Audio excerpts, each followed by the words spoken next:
Hello, thank you for joining us for another installment of the ASAP podcast. In this podcast vertical episode, we will explore the intersection of healthcare and business. And in this episode, we'll specifically emphasize healthcare deliverance models and the business applications that they utilize. We're featuring a company that focuses on clinical collaboration to reduce strain on the healthcare system. It has applications that aim to improve the quality of patient care and patient outcomes as well. That company is called Parsek, and it has multiple solutions to solving problems that are shared with healthcare systems around the world, such as long procedural waiting lines, poor communication between all stakeholders involved in the medical decision process, and high vacancy rates. After that, we dive a little bit into the state of healthcare in Slovenia and kind of explore the ways in which public versus private healthcare models are paving the way for healthcare deliverance of the future. In this episode, there are three guests joining me: Dr. Federico Potočnik, Mr. Gašper Čehovin, and Dr. Alenka Kolar. Maybe if I can ask each one of you to briefly introduce yourselves. Maybe we start with Dr. Potočnik first. Yes, thank you. First of all, thanks for having me. It's a pleasure to be here and be able to talk about these important issues.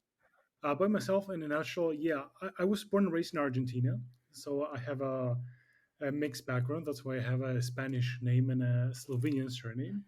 And I came here when I was young, and I fell in love with medical profession. So I ended up studying medicine, and within the profession, I saw things that I wanted to change. So I went into a double life as a politician as well. So I've been doing these two or exploring these two worlds since. That's why I'm very interested in what is the healthcare system and what can be done to make it even better. And I hope we can talk more about this. Absolutely. Thank you.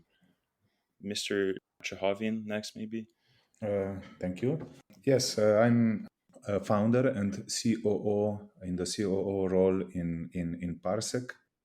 I'm responsible for the development and product management of our product and our platform in our company.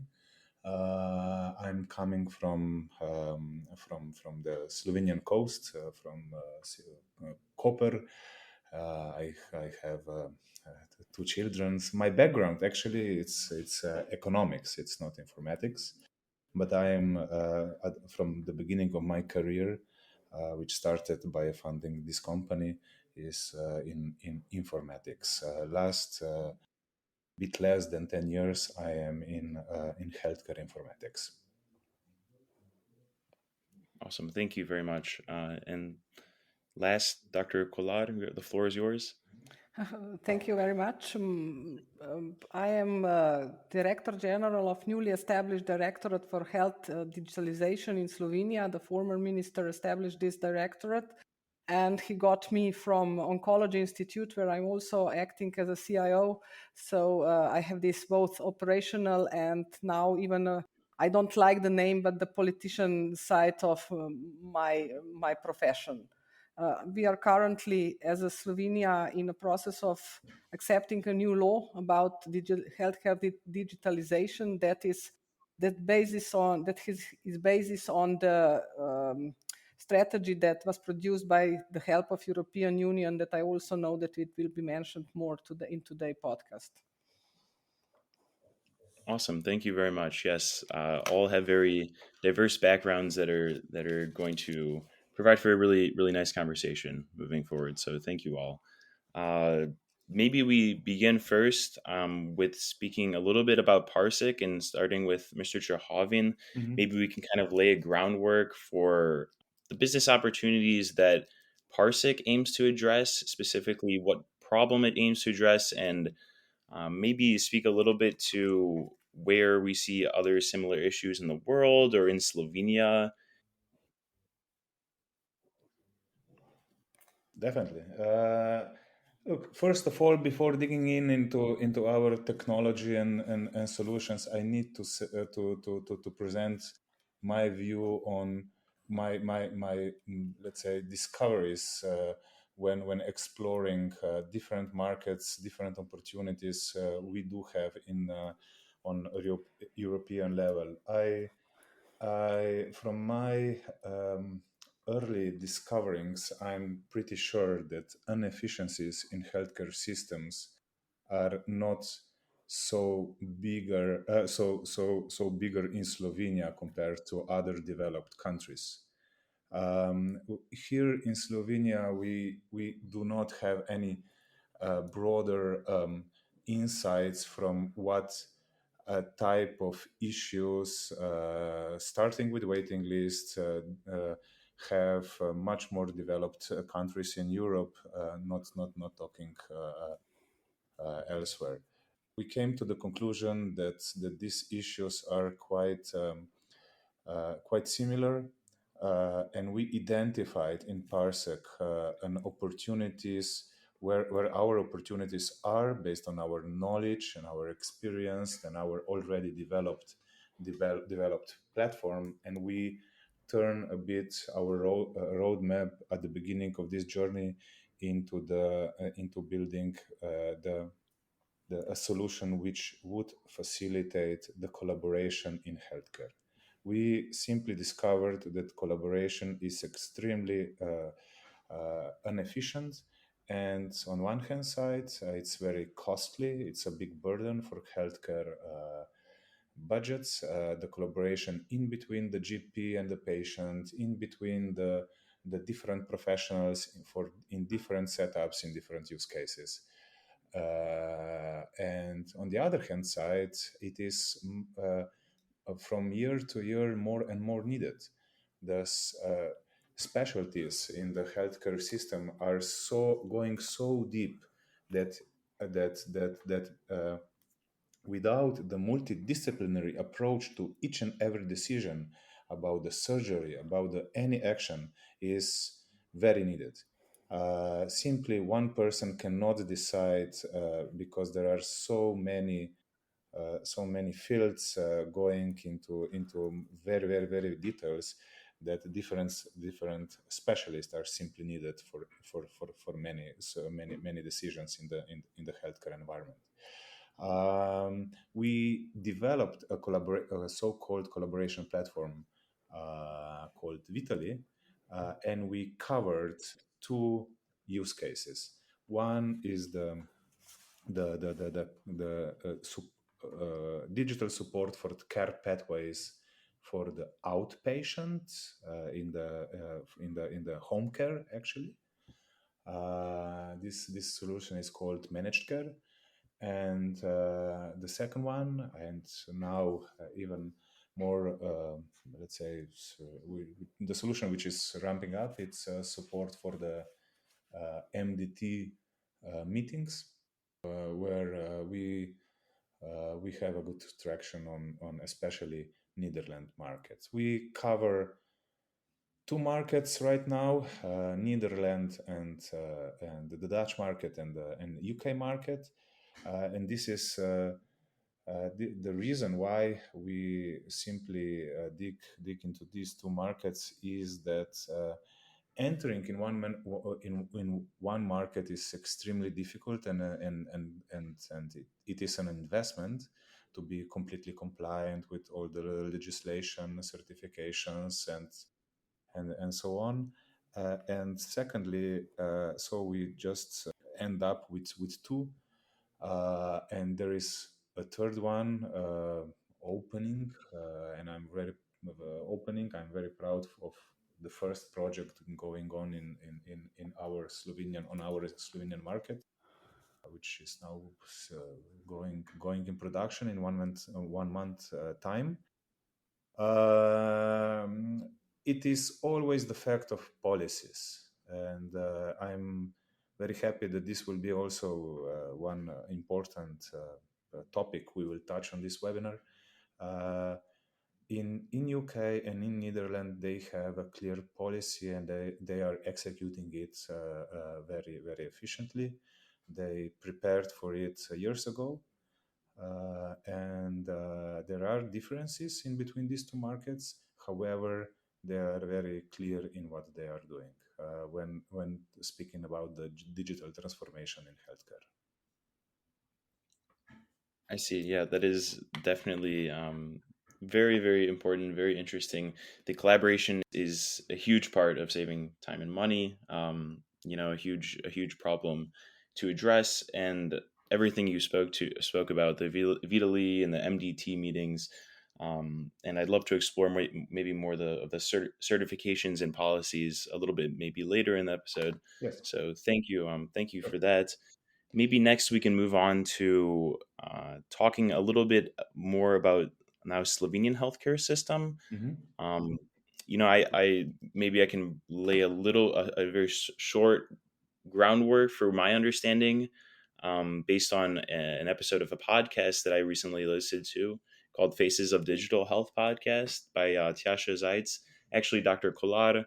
This is a few details that I got from her talking on this podcast.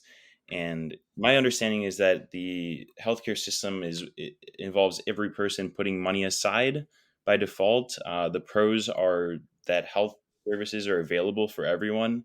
The availability of procedures is there. However, there are often long waiting times, and Gašper, you just alluded to the fact that this is a common problem maybe in several countries. And then the current state of digitalization that I got from that episode is that the e-health is maintained by a national health institute that accesses health data via a platform online. You have digitalized prescriptions and orders by phone. So a lot of very interesting things about the Slovenian healthcare system in that. And so I wanted to ask maybe Dr. Potočnik, as a provider, some of your perspective on the current healthcare model of Slovenia and what you think maybe some best ways the system can be improved without compromising the quality of care, if at all. Sure. I think one word that would describe the system today would be outdated. This system, if we have a broad idea, is a system that was created in a different time for a different country, for a different mentality, right? And although we gain freedom as a country, the not all systems actually followed, and you can see that in the way the system has been engineered. Uh, for example, there's no choice, and that's a leitmotif that you see many times across the system. As a patient, you have very limited choice on, for example, which physician you will be attending. I mean, will be your attending physician besides primary care, or which institution you go to, who is going to be your care, your team of care. So there's also not a lot of choice in insurance companies. As you perhaps know, Slovenia has only one main insurance company, so there's no competition. And also for providers, since, for example, salaries are determined on a national level between unions and the state, you do not really have a lot of choice. And I think that is a feature that is hindering the system, and something that I hope that we will be talking more, not only among professionals here in Slovenia, but in the society in general, because we need to take a step towards the modernization of the system, and much goes through the decentralization of what we see today. So I believe that if you want to achieve better care, would be through creating competition, basically taking what Europe has done well, and trying to see how we can implement that in our country. Certainly, yeah. Thank you. That makes a lot of sense. The competition driving improvement is a topic that I'm sure is very hot right now, and will continue to be hot in the future. So, looking forward to speaking a little bit more about that. Um, Maybe we can move on to Dr. Kolar. Maybe get a little of her perspective, given her experience in the government. Maybe you can talk a little bit to how suitable this centralized model of healthcare is in Slovenia is, maybe some positive factors that the centralized health data platform has provided, and your perspective on it. Thank you for the questions. I must say I can agree with Dr. Potočnik in some of the parts.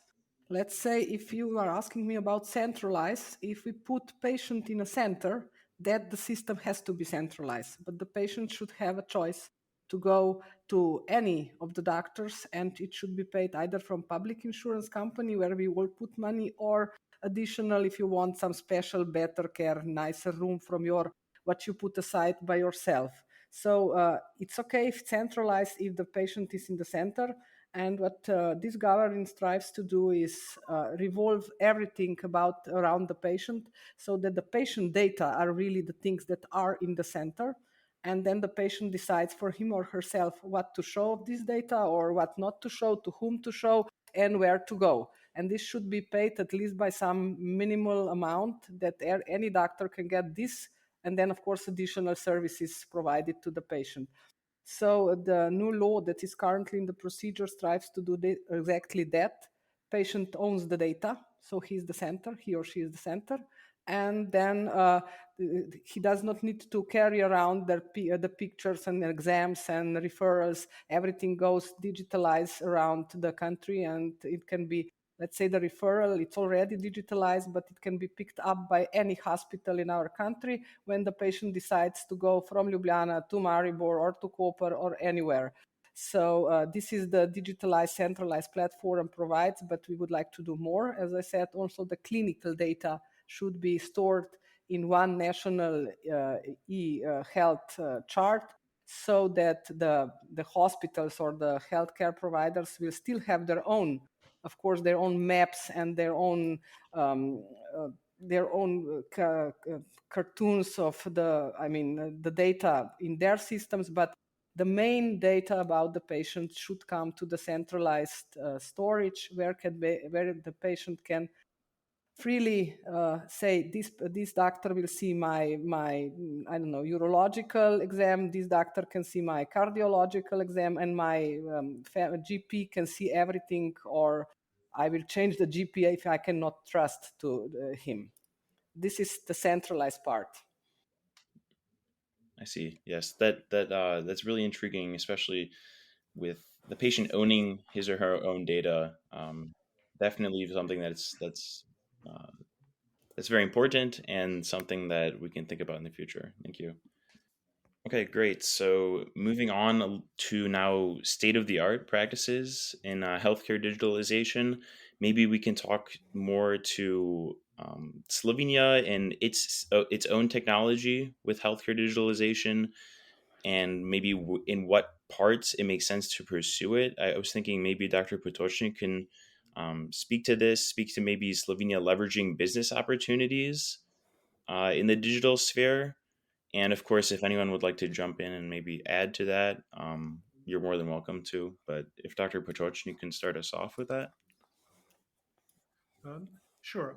I think that being a Central European country as we are, and we've been part of this, of the Austrian Empire for so long, and the mentality kind of stays with us. I see the engineering very, very strong. The engineering side in Slovenia very, very strong. Having lived in Argentina or in the countries that are quite different from Slovenia, I can see that this drive to innovate, to do something new and different is very strong, but at the same time, it's also very personal. It's not as strongly fostered by the state or the community as we could, or maybe as some other countries around us do. So here, I believe we have a huge advantage, and at the same time, still room for improvement and growth, because the companies that we see coming out of Slovenia with this kind of digital innovation are astonishing. Having been for a while in the United States, I had the luck to be able to see Slovenian companies thrive, and I was able to tell my friends and colleagues, listen, this amazing company that you're seeing here, well, they're one of us. That's always a good feeling. Yes, absolutely. There's a lot of opportunity, and that's exciting, truly. Um, And if Dr. Turk, at the same time, there's a little room for learning from what other countries are doing well. Lately, we're lucky again that there's so much information about what can be done in terms of digitalization and in terms of systems. And here are opportunities because we do not need to start from zero. We can just take things that are working and make them better. And I think that's another opportunity for us. So I think we can do that, and I look forward to our people improving and doing that. And this is made much easier because of centralized data access. Well, I think here we see centralization in two different ways. One is the patient data being centered around the patient. I think that's the opposite of the system centralization that we can also talk about. I completely agree the patient needs to be owner of their data. That's a problem, for example, in the United States, that patients cannot access their own data. Actually, they cannot own it. And it's basically in the hospitals or in the health systems where they are being treated. But having the information being controlled by the patient, I think that's paramount to any modern system here either in Europe or in the 21st century, something where everybody is going. But on the other hand, what you have also is centralization of the system, where we don't have choice of insurance companies or hospitals, where there's no competition. That is a different type. That's actually the opposite of the centralization around patient data. Why? Because when something is owned by the state, you cannot choose it. The more choice you have, the stronger you are. Having your own data makes you stronger. Being able to choose different insurance companies, like in Slovenia, we can do for cars, for example, that makes you stronger because you can choose. So this is something where, again, I believe we have space for improvement. Of course, yes, that makes a lot of sense. Definitely an important distinction between the two. Yes, thank you for that. Dr. Kolar, maybe I was thinking we could talk a little bit more about the Slovenian healthcare system, kind of the governance model, and like the elements of the governance model that maybe don't help with change as much as opposed to do help with change. Maybe what makes things difficult to progress or to move forward. Maybe what makes things difficult to do so. Do you have any perspective, anything to add in terms of that? Yeah, I was thinking a lot about the questions you put before us. So this one is, again, I can agree with Dr. Potočnik, being centralized in a way of institutions, it's not good. And on the same time, we have this one main insurance company who started really the digitalization in 1990s, but then the whole digitalization was due to the billing. And then doctors and nurses have to put their clinical data considering the billing. So every doctor today in Slovenia in this public sector deals really with how her service will be paid, and not really what he or she has done to the patient, what kind of medication was prescribed, why the referral was issued. And I can also again agree completely on not starting from zero. But there is something in Slovenian culture, unfortunately, that on every government we change and we start from zero because it was not okay what the former has done. Luckily, this strategy that was paid by European Union, we managed to keep it from the government, let's say right-wing government to the left-wing government, because it's very technical strategy. It has to be done no matter what kind of political option is in charge, red, black, pink, doesn't matter. We should do some things to make patients' life much easier and much more, I must say, that patient can see what is being done with his data, who saw his data, and say, no, I don't want you to look into my data. This is something that it must be done. And something else is also in this strategy that's very important. It's modular development. So we don't have this large monolithic system for the hospital, but we can say we have one system for cardiologists in every hospital. We have the same system for clinical, for patient care, but on the other side, we leave it to the hospitals or to the healthcare providers to choose. We would like this one or that one, and the state pays for both. So that the patient is not confused when different software is used, and of course that the doctor's life is easier if he works in 3 hospitals or in private, that he always has the same graphical user interface to work with. So there's a lot of things that we can do digitalizing the processes in healthcare, but what is not so much in favor of change is that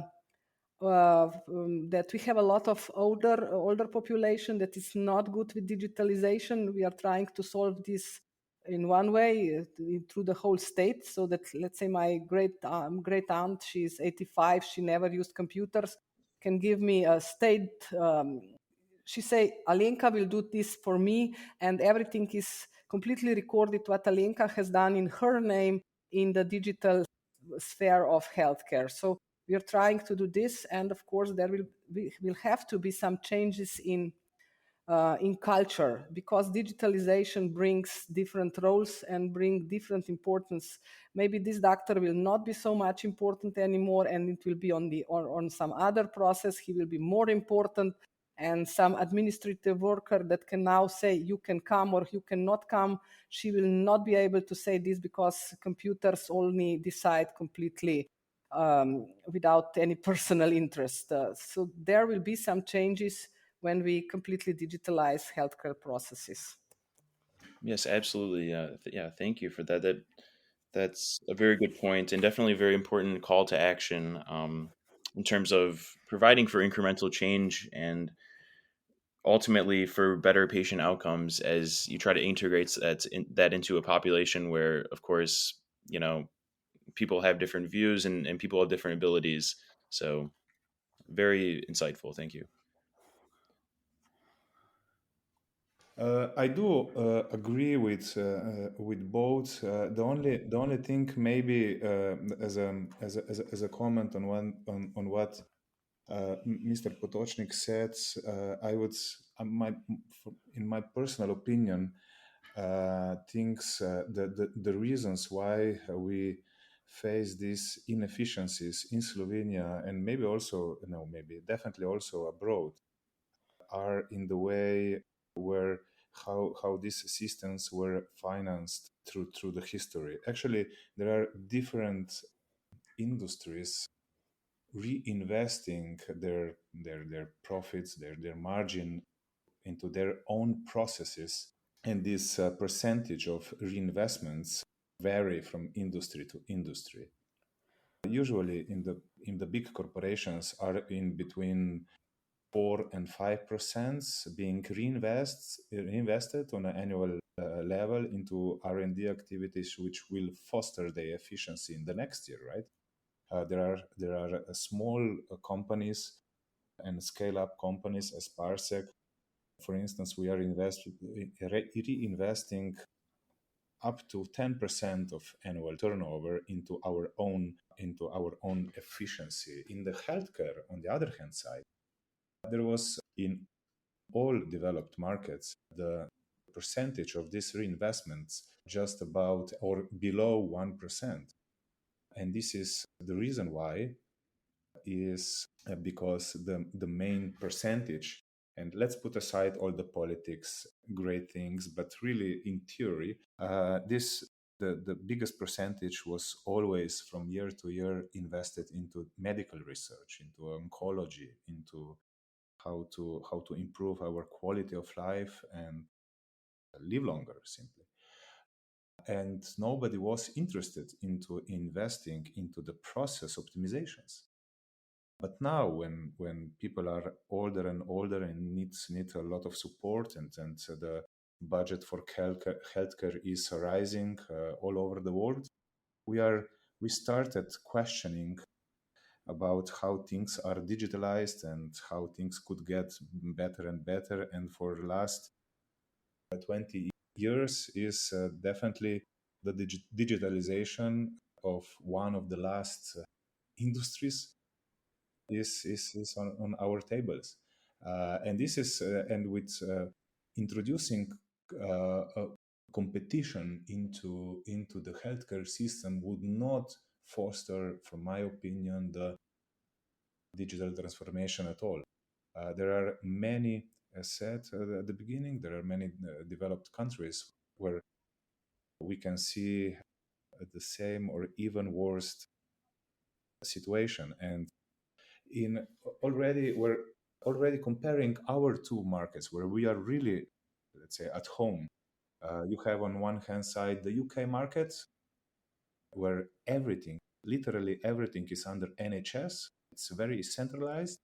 And on the other hand side, we have the Dutch market, where things are much more flexible and more let's say privately with more private initiatives.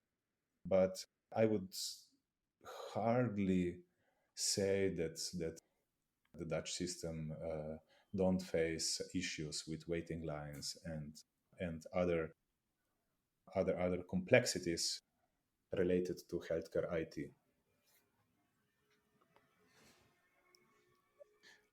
If I may jump in, Dr. Turk, because this is an interesting conversation, because I think that in terms of process optimization and so on, I agree. It doesn't happen in systems like a monopoly. Why? Because they don't care about resources as much as a small innovative company does, like Parsek, for example. And I was imagining, and correct me if I'm wrong, that if you have only large systems and large companies and no competition, small companies with innovative, better products like Parsec, for example, would not be competitive because they wouldn't. Nobody would even look at them if they're not, the provider, the only provider for the whole system. But instead, if you have different possibilities to enter smaller parts of the system, you can work on that, innovate, be better, and by competition, others will look at you, and then that's how you grow. That's the way I was looking at. But Yes. am I wrong? No, I agree. I agree. Maybe jumping on what Dr. Kolar previously said, and to make a connection. Still, I saw the biggest issue of governments, at least in Europe, that simply the countries which are efficient simply stick to the plan. And I hope that with this initiative, with the digitalization in Slovenia, the Slovenia will be able, even though we won't have this government in place in the I don't know how many years, but that we will be able, and we will so smart that we will be able to stick to the same plan. Because this changing in strategic plans from year to year, from my point of view, was the biggest burden and the biggest issue in digitalization of healthcare in Slovenia. But please comment. You know best. Well, I can comment here. Thank you, Gašper. Yeah, I think this is what I thought also. But I would also like to comment on the financing of the IT infrastructure in healthcare by healthcare providers. They are left to their own resources, really, because if you have a CEO that knows something about IT, he will invest more strongly, more planned, more with some focus. But there are a lot of little healthcare providers, I mean public healthcare providers, that don't have even one personnel employed as an IT, and no money goes into that. And if you put, let's say, for some health information system in a small community center, healthcare community center, and then you tell them it's 2,000 euro per month, it's too much. We don't put that much money. Although we asked our Chamber of Commerce how much must economy puts into each service that it can be sustained, maintained, and developed, and they said from every service or from every product, 3% to maintain, 6% to develop. So we will try now with this law achieve this goal so that the money will pour into that digitalization of healthcare, but it will be for sure there, not changing with every government that has its own favorites and would want to put the money to one company and put it into another, because digitalization is very fast, but it cannot be changed. The basis cannot be changed that fast. Yeah, thank you. That is an important factor for change. This allocation of 3% to maintain and 6% to develop each service, regardless of the political affiliation in office. You make a good point that the progress must be sustained through changing governments in that way. And it sounds like it could really progress the development of IT and also keep some of the important services funded. So thank you for that. Maybe we can move on and shift gears a little bit, talk about how the law might support some health initiatives, especially Parsek's stakeholder collaboration model. Mr. Čehovin, you mentioned the Vitali platform and the coordinated care, the MDT. I was just wondering maybe if you could speak a little bit to what your success indicators are, how we really realize the collaboration, and you spoke of the UK and the Dutch and the Netherlands market. What are the success indicators? Yes, thank you. Yeah, we choose a collaboration platform, and within this collaboration platform, we again choose two different use cases. Not because we would believe that these two use cases are the only way of success of our healthcare systems, but simply because these were the niches which we simply find that we can be successful. We don't think that supporting MDT is the last frontier of healthcare digitalization. It is important one, definitely, and we are bringing a lot of added value to our clients, but definitely it's not the only and the bulletproof solution which would anyhow improve how these systems are working. The problem exactly with MDTs is very clear. They are discussed simply. The members of the MDT meetings, consiliums, are not so patient-centric, but case-centric. They don't see the whole picture about the patient, because simply they don't access to the whole data about the patient. They do see what the case is bringing in, and so there are cases and not patients on the agenda of every MDT meeting. Secondly, the number of cases is extremely high. They need to discuss, analyze, and decide about the single surgery for 20 to 30 times on one meeting, which can be longer than 2 to 3 hours. And you won't be last topic on the agenda when being a patient, because they are very tired. And there are clinical studies saying that actually decisions are weak and not so good because the clinicians sitting around the table are tired. And then there is another point. If any of the documents or any of the information required for the MDT meeting is missing about one patient, the patient is rescheduled for the next meeting, which can be fatal for the severely ill patients. And the fourth inefficiency is that if one of the members is missing, again, the scheduled meeting is rescheduled. Simply because there are no other ways of joining the conversation. By digitalizing the scheduling part, the discussion part, the video consultations, and bringing in some more orchestration of this MDT, we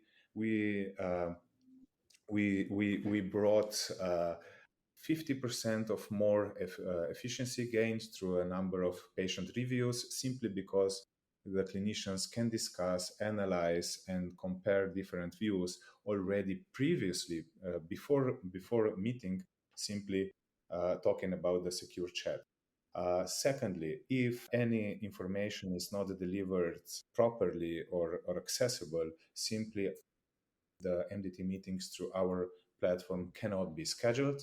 And thirdly, because everything is digitally supported, including the last report, which is stored as an official paper in the healthcare record, we lower down administrative costs, which amounts of 242 pounds per each case.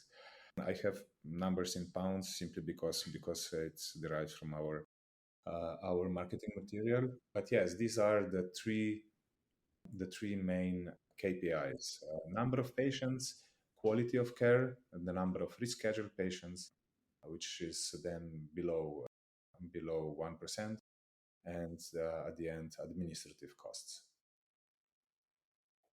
Yeah, those sound like solid markers of success, and it's nice to hear about your success there. Especially as you just mentioned with the number of patients seen and the quality of care, and with the number of rescheduled cases being down, as well as with administrative costs being down as well. Do you think that you could comment on how you see Parsek continuing its progress into the future? Yes, we do have some pillars we are following in the present and in the future of our platform. And these are, first of all, and most important of all, is definitely the interoperability. Without being interoperable, open, supporting the main healthcare standards, and being able to connect with them and to connect to other existing systems, no matter if they are old or new, you simply cannot be competitive on any markets from Slovenia to US. Secondly, our definitely advantage is the workflows and planning we are supporting, and thirdly, communication, the secure messaging, notifications, the patient involvement options we offer with our solutions. Then the next one is definitely the configuration. We are following the principle to not to lock in to our solution, to be open and to offer to our clients the need to be free in configuring and adding additional features, or even interact with different other systems if the client has his own integration capabilities.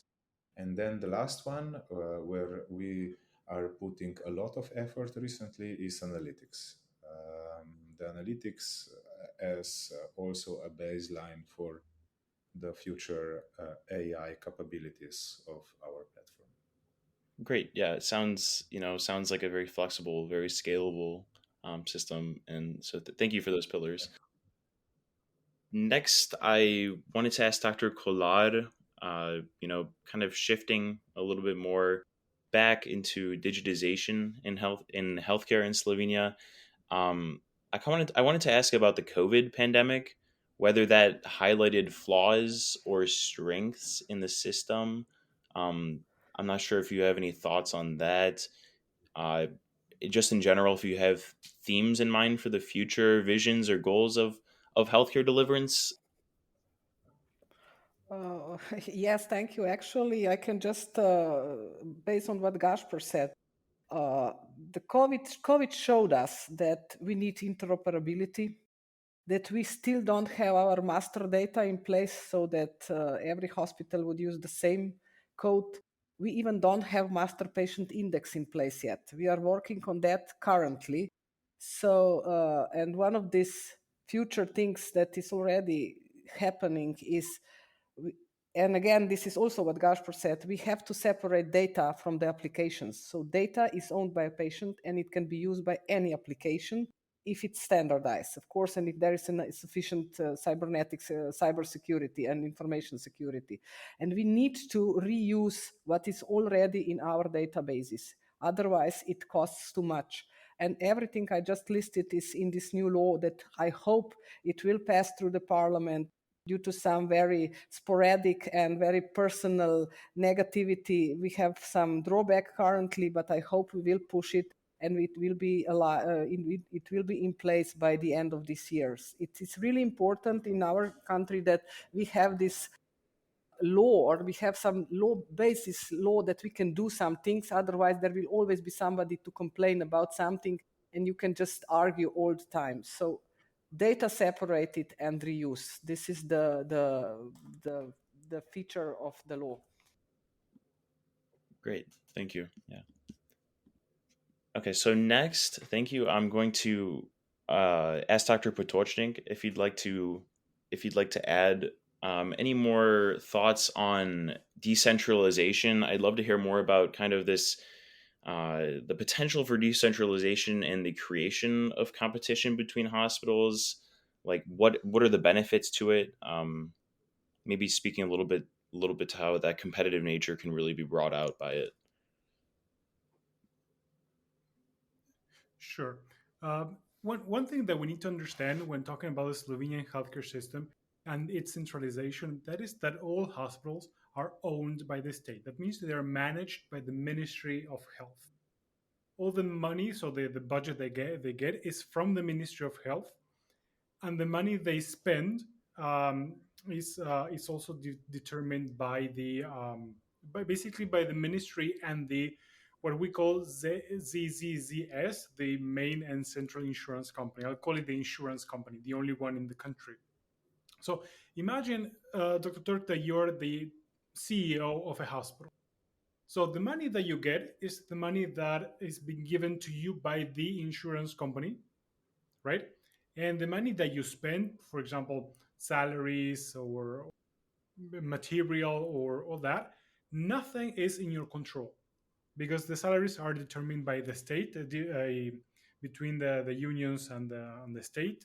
Then how much you get paid is determined by the insurance company, because you cannot set your own prices. You are paid what the insurance company says they will pay when they decide to pay. So basically, you as a CEO of a hospital do not have a lot of space to improve, to innovate.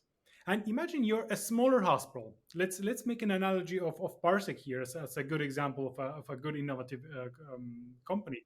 You're a smaller hospital and you do things better than somebody else.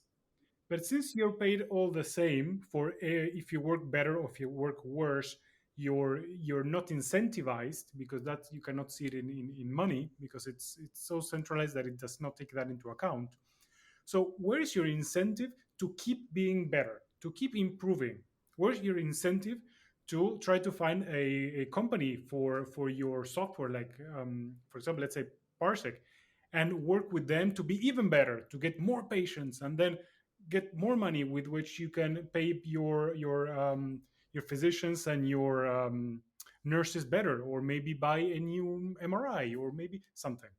You become entrepreneurial in a system in healthcare, right? But for that, you need freedom at the moment. Since everything is decided on the level of the minister, there is so little that you as a CEO can do. And if you want money for an MRI, what you need to do is be a good friend of the minister. Or if you want to do something large in your hospital, it does not depend on your good work, but it depends on what the state has decided that your institution will do. And if I may, for a second, talk about how you get the money, right? You provide a service and you're paid by the insurance company, which is only one. But what happens here? This main insurance company, they will tell you how many procedures you as an institution can make in a year. For example, you are allowed to make 100 ultrasounds and not more than 100. If you do 101, that extra ultrasound that you make will not bring you any money. You will be actually creating negative um, um, rewards for your hospital. That means that the 101st and second and third, they just get kicked to the next year, and that is how waiting lines are created, because there's not enough money to cover for all the needs. But that's because there's only one. There's a monopoly. There's only one insurance company. If we had many, for example, like for cars, nobody waits 2 years for to have their car repaired, but we do wait 2 years to be seen by an orthodontist, for example. So this is what I'm trying to say, in the sense that by having centralized monopolies, you lose power as a small, agile, innovative company or person. And by decentralizing, by bringing the power to the people, to the small companies, you create competitions like, and you allow them to be better than the other. And if I am better than another hospital, I will be getting more money and I will be richer and my doctors will be happier, my nurses will be happier. And the other ones, the ones who are worse, will want to be better. And you create a system where the incentive is to work more and better quality and get more patients instead of just complacency, which is what happens with monopolies. I'm sorry, I'm a bit long in this answer, but I believe it's the core of why I think it's important to westernize the way healthcare institutions are managed here in Slovenia. I think we will eventually, but the road there is rocky. Yes, I think that's a very insightful answer, and it brings a light to a lot of important topics. Namely, you mentioned the incentivization to produce more, better quality care. This is really what the ideal should be, rather than this kind of complacency that is almost taken over some areas. So really place financial and reputational credit online. So thanks. Yeah. I think that's relaxing the system in healthcare, and to introduce more private initiatives, especially from the most innovatives, is definitely something which is missing in our systems. So I couldn't agree more with Mr. Potočnik. Uh, Definitely, we are simply blind for some improvements uh, which were introduced successfully elsewhere and could be easily implemented or also in our environment. I would just be a bit prudent talking about, let's say, introducing and more, let's say, releasing the field of high public interest to a tool called market, simply because the market is not really does not care about how different stakeholders are strong, um, because of relieving healthcare to the market rules actually happened in previously mentioned a phenomena that patient is not owning its own data in US, simply because there are strong lobbies who are preventing to do it in the right way, and we simply I would definitely go into more, let's call it westernized, as Potočnik said, a more Western approach, but simply in the same time being prudent in the cases where the market is really not efficient, and where we need to care about the Hippocratic oath, where each and every person deserves an optimal care, no matter of the status, budget, earnings, and you can go further and further. So yes, I'm just adding to the discussion opened by Mr. Dr. Potočnik,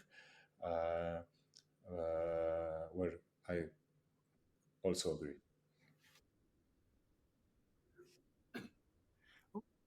If I may, I thank you for that, because you opened something interesting. I think that what you're talking about is the potential danger that the well-being of the patient will not be at the center of the system, which I believe is crucial. And here, I think we agree on this one, Now the question is how to create such incentives in the system where the well-being of the patient will be the goal that everybody is achieving, and at the same time, of course, making some money, because I mean, why not, right?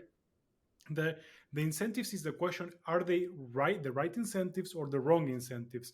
And I think the one solution to what you're proposing is the notion of value-based care, where you take into account the outcome of the process of the health process for the patient, how the patient comes out of the system. I mean, do they come in healthier or not? And then based payment and a lot on that. That is also happening in the US, interestingly. Um, and I believe Dr. Turk knows way more than us here. What I would add, and I think this is also crucial, is that the position that the main insurance company, that is today the ZZZS, the main Slovenian insurance company, they should, that this is my view, they should change or um, change their what they do. Instead of being the only insurer of the country, they should be a regulator and allow the market to enter and serve the population. Like for cars, it works very well, but at the same time it has to regulate so nobody gets less than we agree it's the minimum that everybody should get. What happens sometimes in the US is that some people do not get basic care that maybe they should get, or maybe the insurance companies is trying to not pay for things they should pay. We need to avoid that, and I agree strongly here with you. But I think that's the role that the ZZZS could take, be a very good regulator, and let those things that the DZZS does not do well to those who actually can do it better. Thank you. I would, I couldn't agree more, and I would end with this thought. Um, I know the principles of value-based care. I would go even further. I would switch it to the pricing model as well. We are not yet there as on a global level. However, I'm looking forward to to um, to such changes in the future generations. Yes, thank you to both of you. You both offer very respectable suggestions. Dr. Potočnik, you mentioned how maybe the ZZS could be maybe serve to regulate the healthcare industry, kind of allow the market to take into account all of the people under the healthcare system, and kind of make sure as the market is developing that no one's really left behind in a poorly developed system. And then, Dr. Čehovin and Dr. Potočnik, you mentioned as well this notion of value-based care. And as we move forward globally, it's going to become more and more of a topic that we address and that we stress as healthcare providers, as healthcare workers, and as healthcare innovators. And definitely looking forward to the future and the future of how healthcare is delivered in Slovenia. So thank you to everyone, and I hope you enjoyed this podcast. So thank you, Dr. Potočnik and Mr. Čehovin, and to Alenka as well. Thanks. Thank you so much. It's been a pleasure. Thank you. A big pleasure for me.